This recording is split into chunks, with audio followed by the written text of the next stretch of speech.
ढेंकानाल जिला परजंग ब्लॉक कलदा पंचायत सिंहड़ा गाँव में दीर्घ वर्ष धरी परस्पर मध्य तिक्तता लगी रही गाँव में होता पर्वपर्वाणी गुड़िकरे पुलिस एवं तहसिल प्रशासन मुंडबिंधार कारण होता है। गोटे गाँ किंतु निज निज भितर मनमालिन्य जो दीर्घ वर्षर मीमांसा तुटी न पार गाँव में अष्टप्रहरी दोल पर्व माँ मंगला ओषा फिका पड़ी।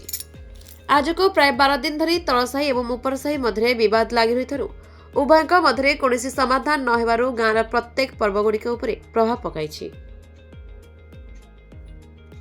एपरी स्थले गाँ दान लक्ष्मण गार टणा जाइथिबा बेले पर्वपर्वाणी आसिले उभय साहिर लोक मैंने गाँवर अतिक्रम करने निषेध होता है।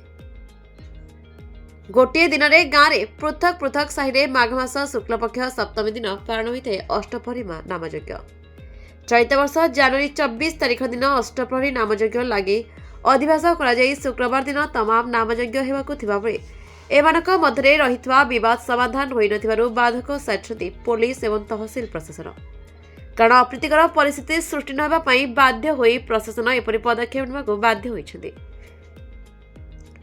परजंग तहसिलदार सुदेव कुमार पृष्टिंक तत्वावधान उभयों मध्य आलोचना कराजियाकू जनवरी 20 तारिख में बैठक करबा पई धार्य रखिथिले मध्य एथिरे कोनोसी संतोषजनक समाधान होई पार नथला।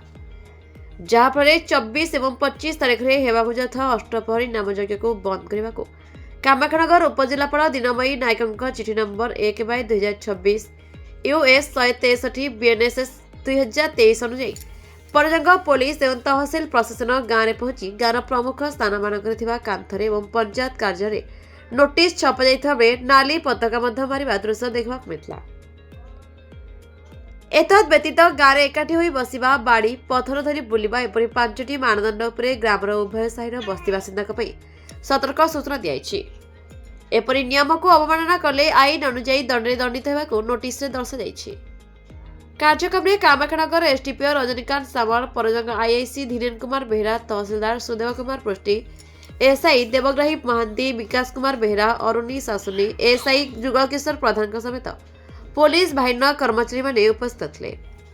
गाँव में अप्रीतिकर परिस्थिति सृष्टि न होगा पुलिस पहरा बंदोबस्त कर ब्यूरो रिपोर्ट ना ओडिशा न्यूज।